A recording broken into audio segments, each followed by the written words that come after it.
à tous, je vous propose de réaliser une pâte à brioche pour confectionner une brioche à tête, une brioche nanterre et une brioche tressée. 3 façons de voir la gourmandise. Nous allons voir ça ensemble.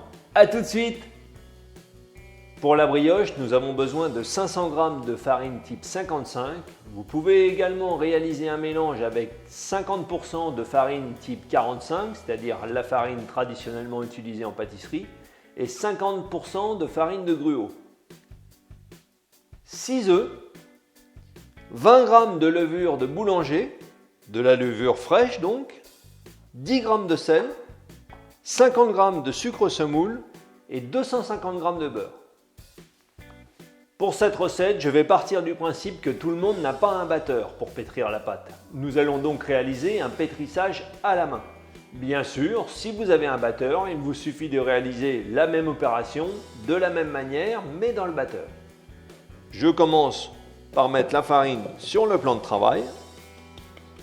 Je fais une fontaine au centre,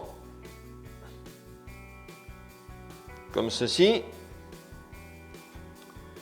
J'ajoute le sucre, le sel, la levure de boulanger que je dilue dans un peu d'eau tiède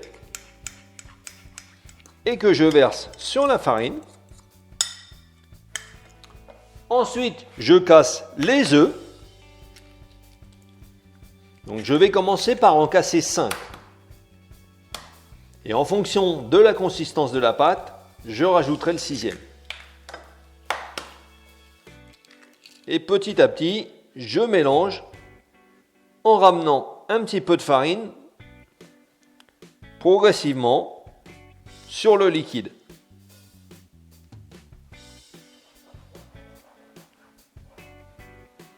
Donc je mélange pour l'instant jusqu'à obtenir une pâte homogène. Donc là, je m'aperçois que la pâte n'est pas trop souple. Je peux donc ajouter le 6e œuf sans souci. Donc en fait, tout dépend du pouvoir d'absorption de la farine. Donc plusieurs choses rentrent en ligne de compte. Bien sûr, la qualité de la farine, mais également des éléments extérieurs tels que la météo par exemple. Si vous avez un temps humide ou un temps sec, le pouvoir d'absorption de votre farine ne sera pas le même.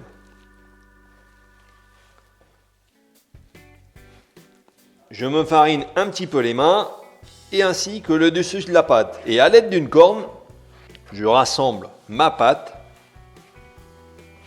que je dépose dans un grand récipient légèrement fariné en dessous. L'idéal pour gratter le plan de travail, c'est un grand grattoir comme celui-ci. Maintenant, place au pétrissage. Pour le pétrissage, le but c'est de soulever votre pâte et de la rabattre comme ceci. Donc la brioche colle, c'est tout à fait normal. Donc on la soulève et on la rabat. Le but du pétrissage étant d'incorporer de l'air à la pâte, pour 2 raisons. La première étant pour le développement de la levure, car elle a besoin d'oxygène pour pouvoir se développer. Et la deuxième raison, c'est d'apporter de l'élasticité à votre pâte par le développement du gluten contenu dans la farine. Donc on n'hésite pas à se fariner un petit peu les mains. Bien sûr, c'est une opération qui est moins facile qu'avec le batteur, mais on arrive cependant à réaliser une belle brioche. Au fur et à mesure, la brioche décolle du récipient. Lorsqu'elle sera complètement décollée, nous allons lui incorporer le beurre. Elle est décollée de mon récipient. J'ajoute le beurre coupé en morceaux que je dois incorporer à la pâte. Donc le beurre a été tempéré. J'hésite pas à l'écraser entre les doigts pour faciliter l'incorporation.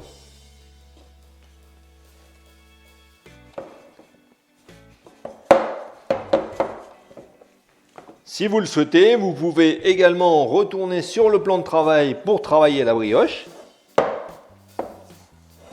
ce qui parfois est plus simple.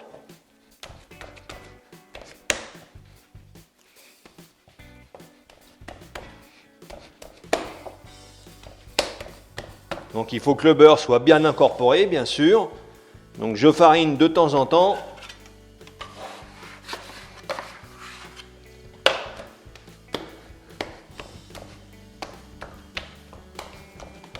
Mon beurre est bien incorporé. Je vais poursuivre le pétrissage dans le récipient. Donc toujours même principe. On soulève, on étire la pâte et on la rabat sur la masse pour pouvoir lui incorporer de l'air. Voilà, c'est ce geste-là. Vous voyez, je soulève ma masse et je la rabats sur le reste. Je soulève la pâte et je la rabats sur la masse.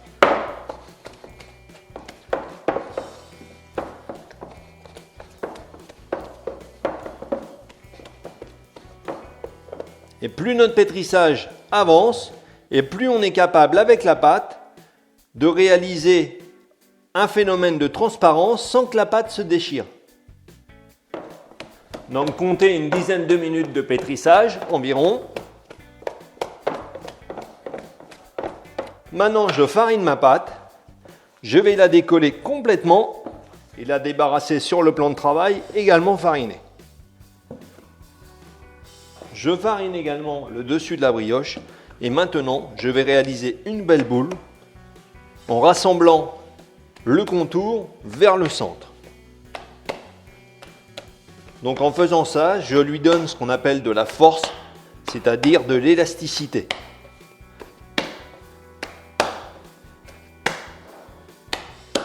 Comme ceci, je réalise une belle boule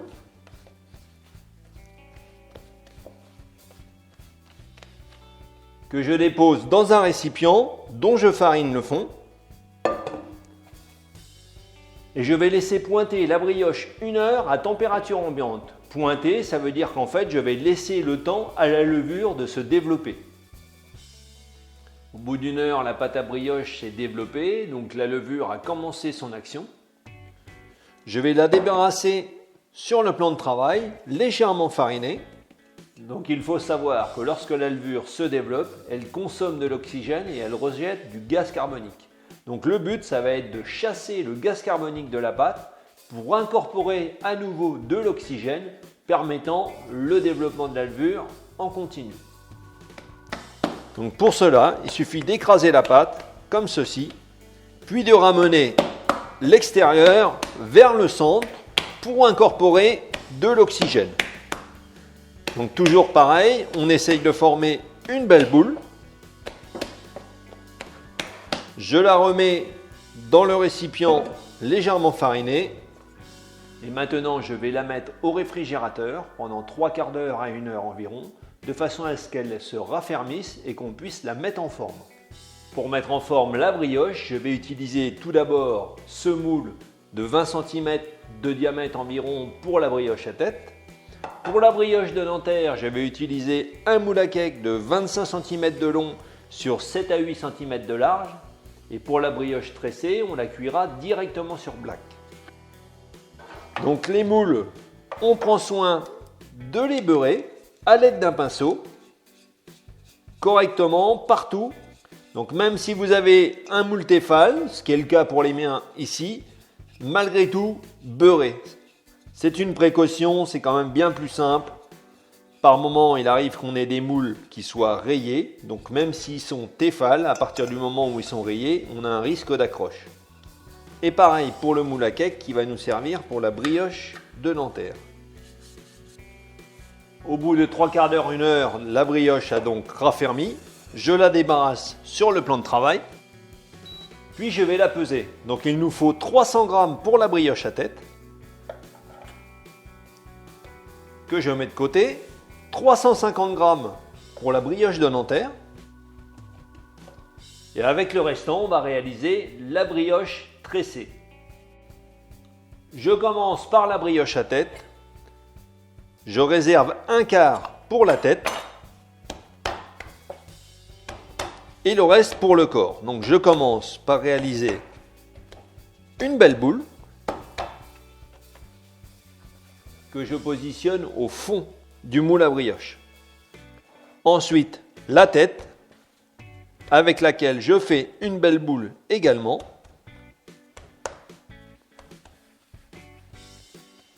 Puis, je me farine légèrement les mains et je vais lui donner une forme de poire, comme ceci. je reprends le moule et là je vais venir créer un trou au milieu,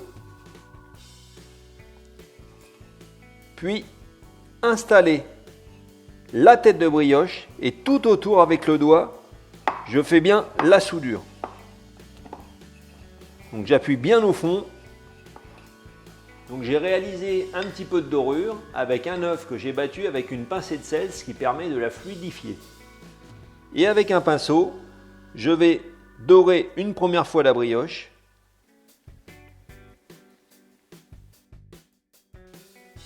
Pour la brioche de Nanterre, je vais réaliser un boudin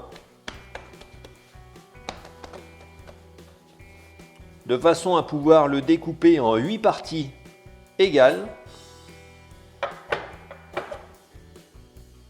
Et maintenant, on va réaliser 8 boules avec la paume de la main à laquelle on lui donne un creux pour former la boule. Ensuite, ce qu'il est important, c'est que la soudure soit en dessous et bien centrée. Donc on ne farine pas trop son plan de travail. Il faut que la brioche adhère un petit peu pour pouvoir se bouler. Si on farine trop le plan de travail, la brioche glisse et il devient très difficile de faire une boule. Je la serre contre le plan de travail, ce qui lui permet de lui donner de la force, donc de l'élasticité, toujours le même principe. Comme ceci. Maintenant, je les positionne dans le moule à cake.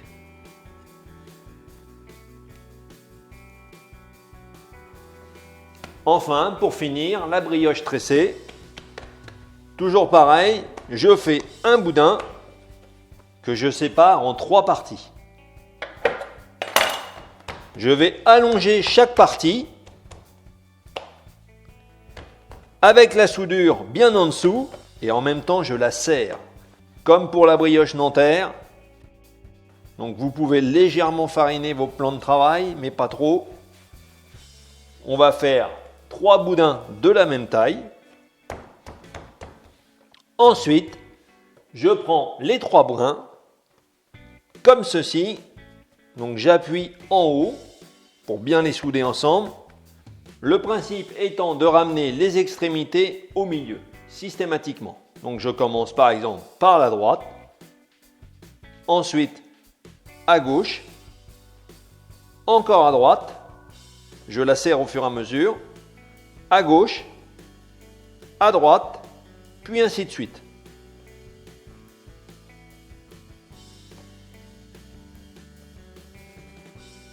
Et je soude également l'extrémité que je prends soin de mettre en dessous, tout comme le point de départ.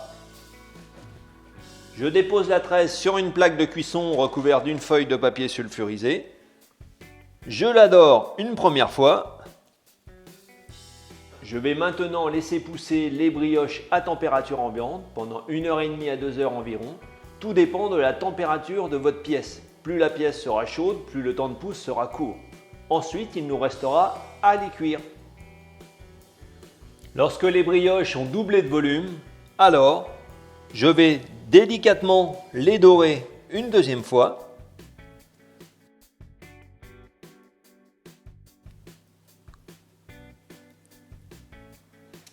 Et maintenant, je vais la cuire dans un four préchauffé à 180 degrés pendant 25 à 30 minutes environ, tout en surveillant la cuisson régulièrement.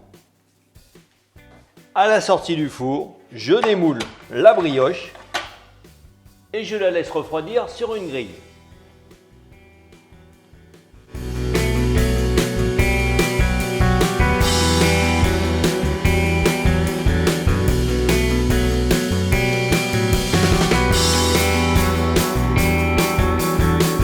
J'espère que cette recette de pâte à brioche vous a plu. Nous avons pu voir comment réaliser le pétrissage à la main ainsi que 3 façons différentes de mettre en forme votre brioche.